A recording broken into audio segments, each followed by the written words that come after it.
As our first responders, I appreciate your attendance today. This meeting is to discuss our company's emergency response plan. Today's objective is to identify how each of you play a key role in our response plan.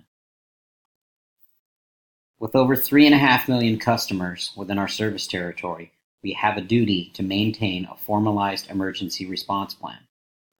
Our plan will encompass our roles being influenced by external governmental units such as the CPUC, OSHA, and FEMA. One area that will be included are the guidelines laid out by the California Public Utilities Commission General Order 166 rules, which are the assignment of a lead for internal, external, media, and governmental coordination. It will also include a restoration priority layout, and coordination for mutual assistance to other agencies.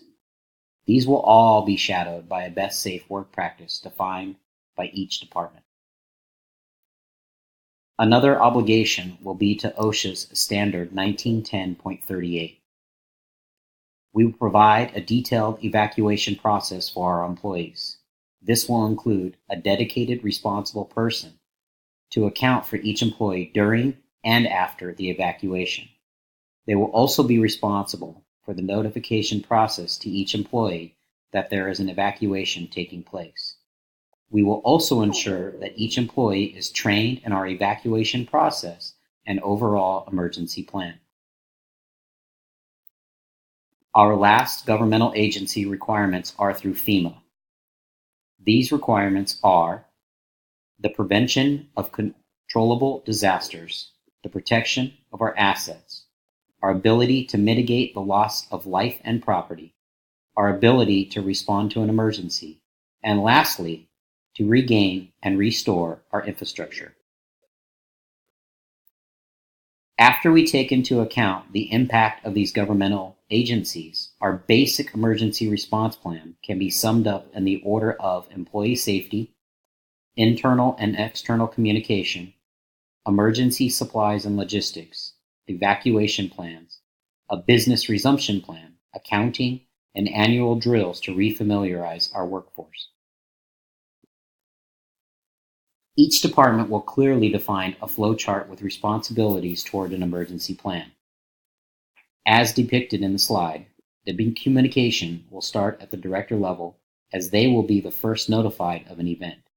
It will then be transferred to the managers of each department to account for each employee's whereabouts for safety. We will utilize the most effective and available communication during an event. Each employee should be familiar with how they may be notified. Reverse 911 will be utilized to tell each employee the emergency and any pertinent details. Email notifications will also be sent to company emails with updates on the emergency. Each critical department will also have satellite phones in the event emails and phones are down. Additionally, the EOC will be activated with human resource individuals to get employees updates as they call in to the EOC. For critical roles, each director and department lead must have a 900 MHz radio to receive updates on the county-wide radio system. Customer service will update the outage website with outage information. Media relations will contact local media to include safety, restoration, and emergency assistance, as well as emergency services being the county liaison. This ensures all customers will receive timely communication regarding the emergency as it involves SDG&E. When communicating externally, employees will be trained on the proper channels and message to broadcast. All employees must be cognizant of the importance of proprietary information. Each employee will be outfitted with a 5-day emergency pack. The pack will include food, water, first aid equipment, a blanket, flashlight, whistle, and batteries. Along with training on how to properly evacuate, an evacuation map will be displayed in different locations throughout each work group for easy accessibility. The maps will be covered during the training for clarity of the meeting locations.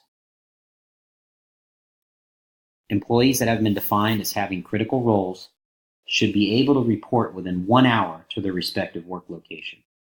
Each of these employees must have a designated backup individual in their absence. Before and after an event, each work group should identify functional assets and a protocol of reporting those assets. Assets will then be categorized by the importance of their role within our infrastructure. EOC activation will include finance or accounting people who will then establish work order numbers. In addition, they will also define which jobs may charge to these work orders. Designated leads will be responsible for tracking expenditures as a result of the event. Proper documentation of attendance for training of the emergency plan will be audited regularly to ensure each employee is familiar with the emergency plan and has formally accepted it. In closing, we need to ensure the safety of our employees through thorough planning and training. Keep in mind that emergencies happen, so ask yourself the question, are you ready? At our next safety meeting, we will elect committee members to represent each work group and identify their roles for their specific functions within our emergency response plan. Thank you.